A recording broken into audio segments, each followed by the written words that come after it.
ജീവിതത്തിൽ ചില ദിവസങ്ങളുണ്ടാകും എനിക്ക് കഴിയില്ല, ഞാൻ തോറ്റുപോയി, എന്റെ സമയം കഴിഞ്ഞു എന്ന് തോന്നുന്ന ദിവസങ്ങളിൽ. പക്ഷെ ഒരു കാര്യം ഓർക്കുക, തോൽവി എന്നത് യാത്രയുടെ അവസാനമല്ല, അത് പലപ്പോഴും പുതിയ തുടക്കമാണ്. ജീവിതം എല്ലാവരെയും പരീക്ഷിക്കും. ജീവിതം ഒരാളെയും ഒഴിവാക്കുന്നില്ല. ധനികനെയും പാവപ്പെട്ടവനെയും വിദ്യാർത്ഥിയെയും ബിസിനസ്സുകാരനെയും എല്ലാവരെയും ഒരിക്കലെങ്കിലും മുട്ടുകുത്തിക്കാൻ ജീവിതം ശ്രമിക്കും. നെപ്പോളിയൻ ഹിൽ പറയുന്നുണ്ട്, ഓരോ പ്രതിസന്ധിയും അതിനൊപ്പം തുല്യമായ അല്ലെങ്കിൽ അതിലും വലിയ ഒരു അവസരത്തിന്റെ വിത്ത് കൊണ്ടുവരുന്നു. പക്ഷേ നമ്മൾ പലപ്പോഴും പ്രശ്നം മാത്രമാണ് കാണുന്നത്. പ്രശ്നത്തിന്റെ പിന്നിൽ ഒളിഞ്ഞിരിക്കുന്ന അവസരം കാണാൻ പഠിച്ചാൽ ജീവിതം മാറും. ഇന്ന് ലോകമെമ്പാടും അറിയപ്പെടുന്ന KFCയുടെ സ്ഥാപകൻ കൊളോണൽ ഹാർലൻഡ് സാൻഡേഴ്സ്. അദ്ദേഹം ചെറുപ്പത്തിൽ വലിയ വിജയങ്ങൾ നേടിയ ആളായിരുന്നില്ല. അദ്ദേഹം പല ജോലികളും ചെയ്തു, പല ബിസിനസ്സുകളും പരാജയപ്പെട്ടു. 65-ാം വയസ്സിൽ കയ്യിൽ വലിയ സമ്പത്തൊന്നുമില്ല.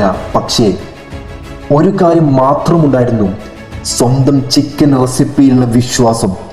അദ്ദേഹം നൂറുകണക്കിന് റെസ്റ്റോറൻറ്റുകളെ സമീപിച്ചു, വീണ്ടും വീണ്ടും നിരസിക്കപ്പെട്ടു. എന്നിട്ടും അദ്ദേഹം നിർത്തിയില്ല. അവസാനം ഒരു അവസരം കിട്ടി. അതാണ് പിന്നീട് ലോകമെമ്പാടുമുള്ള KFC ആയി വളർന്നത്. നിങ്ങളുടെ വയസ്സ് നിങ്ങളെ തോൽപ്പിക്കില്ല, നിങ്ങൾ ശ്രമം നിർത്തുമ്പോഴാണ് യഥാർത്ഥ തോൽവി.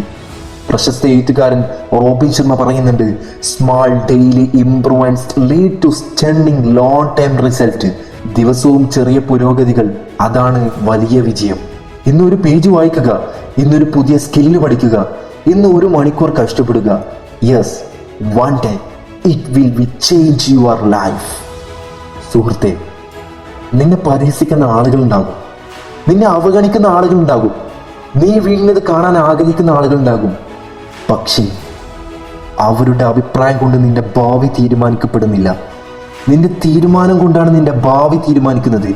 ഇന്ന് കരയാം, ഇന്ന് വിശ്രമിക്കാം, പക്ഷേ നാളെ വീണ്ടും എഴുന്നേൽക്കണം.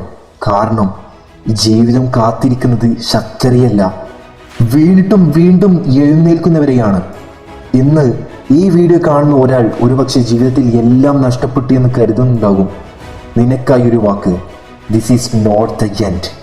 ഇത് അവസാനമല്ല, ഇതൊരു അധ്യായം മാത്രമാണ്. പുസ്തകം അവസാനിച്ചിട്ടില്ല, നിന്റെ കഥ ഇനിയും എഴുതാനുണ്ട്. അതുകൊണ്ട് തല ഉയർത്തി നടക്കൂ, വീണ്ടും ശ്രമിക്കൂ, വിശ്വസിക്കൂ. ഒരു ദിവസം ഇന്നത്തെ ഈ വേദന നാളത്തെ നിന്റെ വിജയകഥയുടെ തുടക്കമാകും. Stay strong, stay inspired, spark mind.